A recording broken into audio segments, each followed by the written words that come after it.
Good morning. Welcome to this discussion on data, the pluses and minuses of data.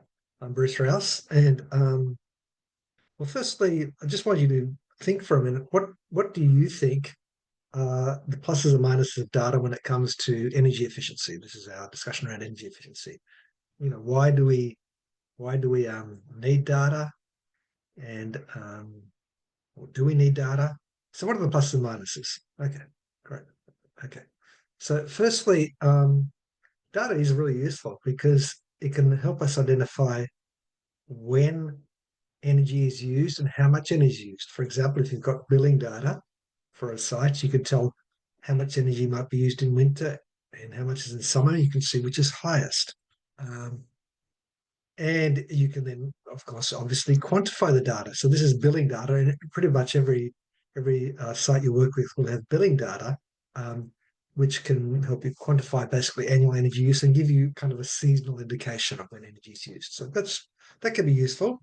And once you know, of course, how much energy is used, you can start to develop off that an energy use or end use breakdown, and a portion, so much for air conditioning, so much for lighting, and so on. And you have a reference figure to know what the total is and to kind of double check your totals against. So that's really good. Um, and then it can also help us in quantifying savings opportunities. So, once you have your end use breakdown of energy, you can start to figure out, well, we know that lighting, for example, uses 100,000 kilowatt hours a year.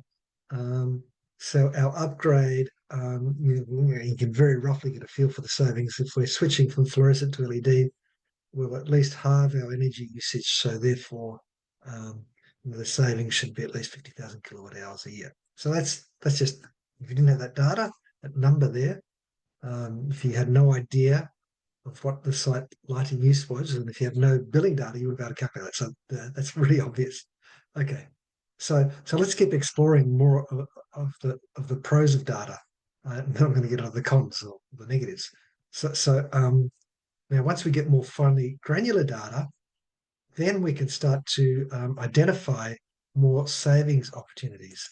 So I'm just going to share my screen now and show some data with you, share some data with you. Um, okay, share. Okay.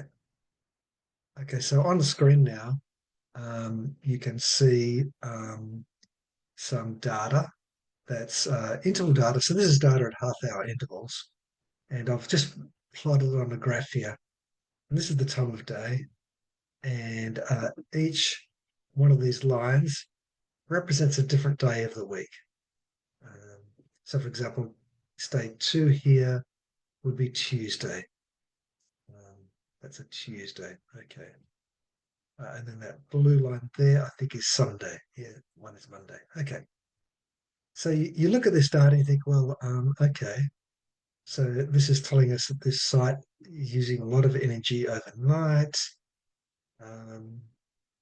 Energy starts to ramp up in the morning. So straight away, you started to think of opportunities. You ask, well, you might think, well, what are the hours of operation of this site?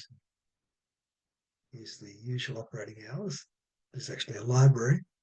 And so we can see here that, well, this site is wasting a lot of energy out of hours, an enormous amount of energy out of hours. And it does operate 7 days a week, the site. So, but the Sunday hours are shorter. But these are the weekday hours. So here you can start to identify, well, there's a lot of wastage here. What's causing that? And so if we didn't have this data, we wouldn't be able to identify this savings opportunity. In this case, in actual fact, it was a controller that failed, a HVAC controller, and the air conditioning was running all the time, irrespective of if the library was in use or not. It got fixed pretty quickly, but we wouldn't have been able to identify that opportunity with that data. So it can be tremendously powerful. Firstly, it's helped us identify the wastage, and then it's helped us quantify the wastage. So, for example, you could say, well, you can start to look at the lighting nameplate data and see what has to run overnight, like maybe there's some server computers or something that have to run overnight. exit lighting, fridges, little things like that have to run. So maybe it might be reasonable for the overnight usage to be 10 to 20 kilowatts, um, say 10 kilowatts. Depends what leisure on site, you need to understand that. So then you can roughly quantify the opportunity by saying, well, the savings opportunity is, say, let's say 70, and let's say we can average it down to, say, 20 being conservative.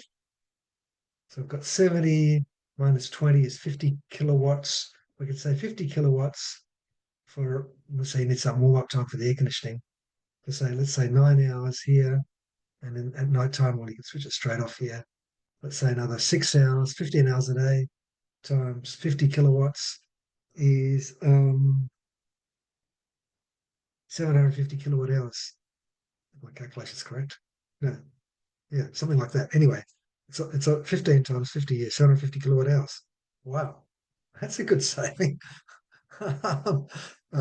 So that's where that data, I've just demonstrated we can identify how much energy is used and to quantify that savings opportunities pretty roughly. Um, and you can obviously get insights into how something operates here. So obviously we've got these insights here. Now, another useful aspect of data is that we can start to identify causal relationships. So, for example, we could look at monthly consumption and compare that with degree days, heating degree days or cooling degree days. Um, this is something that we do with measurement and verification. And once we can establish these causal relationships, we can start to predict what energy use might be. Um, um, for example, if we had a relationship between energy use and weather, we can then use that to predict what energy use would be once we know the weather. And that's the basis for M&V. You basically have a mathematical model, or in this case, it's a regression model, which establishes the relationship and then can be used to predict what energy use would have been if we did not do the energy efficiency upgrade based on baseline data. So that's just an example of the pros of data. Now, you're thinking, well, can there be any negatives? Well, yes, there can be negatives with data.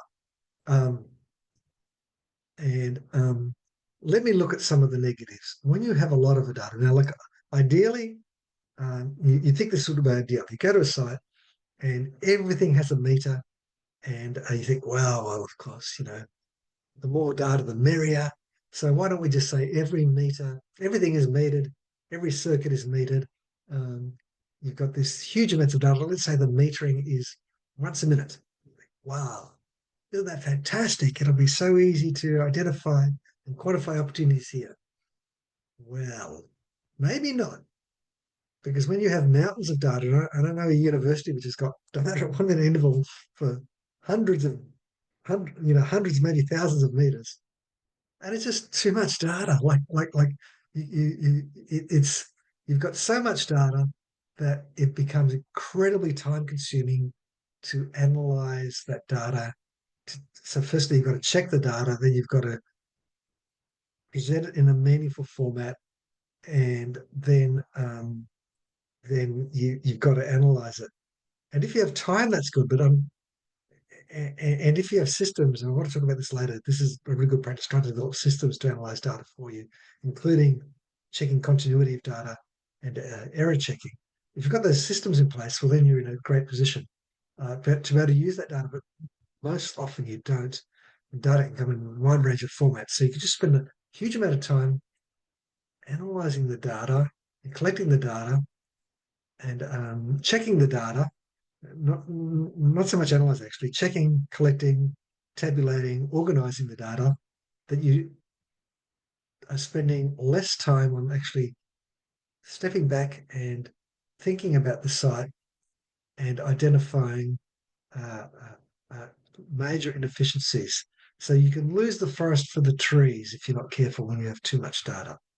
You spend most of your time analyzing data and collecting data rather than engaging with people on the site, getting that rapport with them so they're likely to trust you and implement your savings recommendations. Very important and really, really, I feel not very done, hard to do, and not necessarily a lot of people don't pay enough attention to that. Um, and and and then really just thinking through what are the savings opportunities here from kind of a logical perspective rather than a database perspective.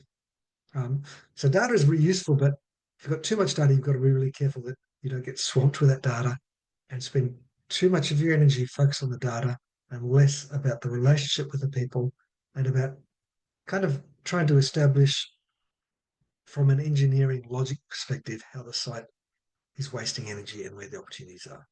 Um, and this is actually a very common problem also with data and carbon accounting.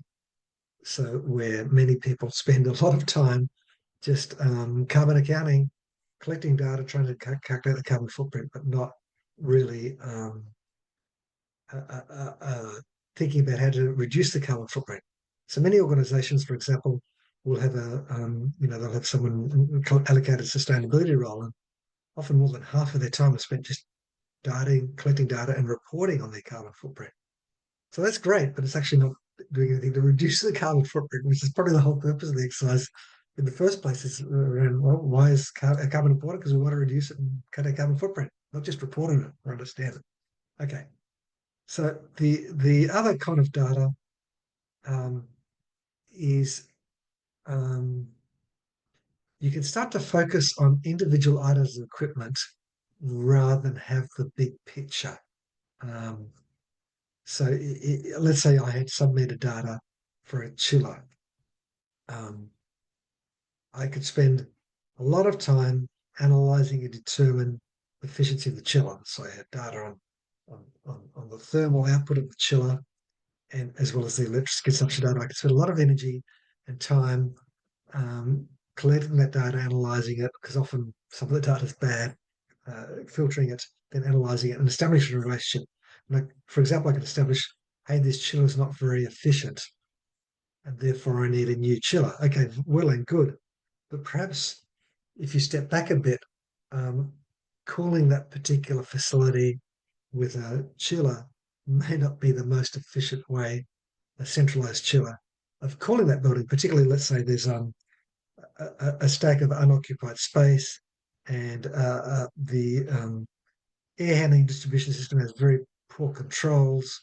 Um, and so you may be focusing on the wrong op- upgrade opportunity, where in that case, the upgrade opportunity to get bigger savings for the limited dollar budget that your client has available might be on optimizing and reducing um, conditioning of unused spaces. So that's just an example of where if you focus too much on the data, you can go down the wrong path.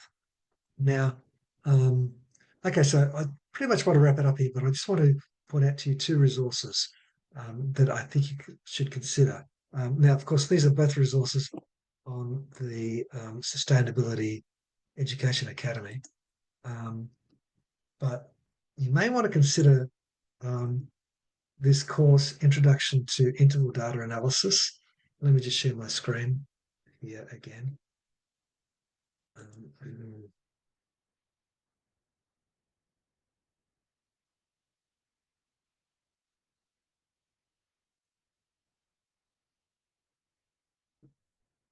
Now, this price is going to vary depending on where you are, by the way. Um, so, Introduction to Interval Data Analysis is a course where you learn how to analyze interval data. So, interval data being this utility data, or it can even be data from a sub-meter at finely spaced intervals. And this course shows you how to analyze interval data, build load profiles, manipulate the data, because often, well, some people coming to energy efficiency don't have strong data filtering or manipulation skills. So it shows you how to manipulate the data to get those graphs like I showed you before, and how to identify wastage from measurable savings opportunities. And data can be incredibly valuable. Okay, so that's that course there, and you also get different credits if you need continued professional development points. Then the other course I think that is worthwhile studying is I think it's one of the premier courses we have here, is the course on the process of undertaking a successful energy audit before an energy advisor. So this course Steps gives you a logical process to follow for doing the audit right from the very start to the finish, and will address some of those cons that I did, like not establishing a strong relationship with your client. Um, and it also gives you a systematic process for identifying savings opportunities um, that will really maximize the savings opportunities that you can identify at a site. So I'd suggest that you also consider these courses if you're serious about enhancing your skills as an energy efficiency advisor.